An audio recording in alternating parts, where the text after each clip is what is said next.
ప్రభాకర్ రెడ్డి గారు వారి సత్యమణి నిన్న వైఎస్ఆర్సీపీ పార్టీకి రిజైన్ చేయటం, వారి యొక్క రాజ్యసభకి రిజైన్ చేయటం ఇవన్నీ జరిగింది. వీటన్ని కారణాలు ఏంటంటే జగన్మోహన్ రెడ్డి గారి యొక్క నిరంకుశ పాలన, వారి డిక్టేషన్. అంటే ప్రజాస్వామ్యంలో ఉన్నాం, ప్రజాబద్ధంగా నాయకులు ఎన్నుకోబడతారు. కానీ ఈరోజు ఈ రాష్ట్రంలో మీకు అందరికీ తెలిసిందే, జరుగుతున్న పరిపాలన రాక్షస పరిపాలన.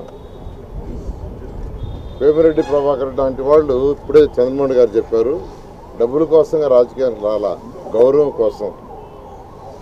అటువంటి గౌరవం లేని దగ్గర ఉండటం ఎందుకనే ఉద్దేశంతో వాళ్ళు బయటకు రావడం జరిగింది. అయితే మా పార్టీ అధినాయకుడు, తెలుగుదేశం పార్టీ అధినాయకుడు నారా చంద్రబాబు నాయుడు గారి యొక్క ఆదేశాల మేరకు, అంతేకాకుండా ఈరోజు నెల్లూరు ఉమ్మడి జిల్లాలో ఉన్న 10 కాన్స్టిట్యూన్స్ ఇన్ఛార్జెస్, నాయకులు మరియు అందరం కలిసి ఈరోజు యాక్చువల్గా వచ్చి వేమిరెడ్డి ప్రభాకర్ రెడ్డిని తెలుగుదేశం పార్టీలో చైర్మన్ యాక్చువల్గా ఆహ్వానించడం జరిగింది. వారు చాలా పాజిటివ్గా అయ్యారు. త్వరలో వారు తెలుగుదేశం పార్టీలో చేరబోతున్నారు.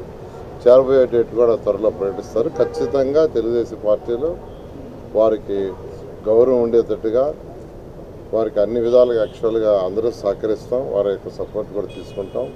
ఈ విధంగా అందరం కలిసి ముందుకు పోవడం జరుగుతుంది. Thank you. అందరికీ నమస్కారం. వేమిరెడ్డి ప్రభాకర్ రెడ్డి గారు వైఎస్ఆర్సీపీకి రిజైన్ చేసినటువంటి సందర్భంగా గడిచిన నెల రోజులుగా వేమిరెడ్డి ప్రభాకర్ రెడ్డి గారి రాజకీయ వైఖరిపై అనేక కథనాలు వస్తూ ఉన్నాయి.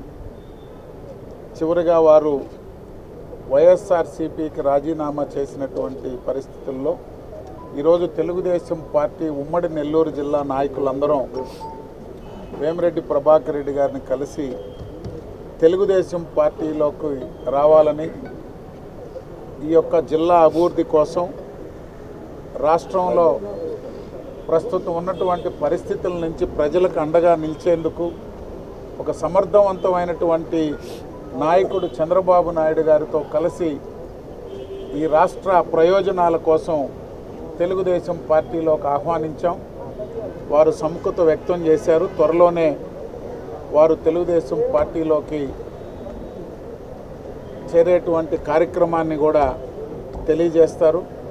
అందరూ సమిష్టిగా ఈరోజు వేమిరెడ్డి ప్రభాకర్ రెడ్డి గారు, తెలుగుదేశం పార్టీ నాయకులందరం తిరిగి మళ్ళీ 94 ఎన్నికల్లో ఈ జిల్లాలో తెలుగుదేశం పార్టీ ఏ విధంగా ప్రభంజనం సృష్టించిందో 2024లో అదేవిధంగా అన్ని స్థానాలు కూడా తెలుగుదేశం పార్టీ కైవసం చేసుకుంటుందని చెప్పి తెలియజేస్తుంది.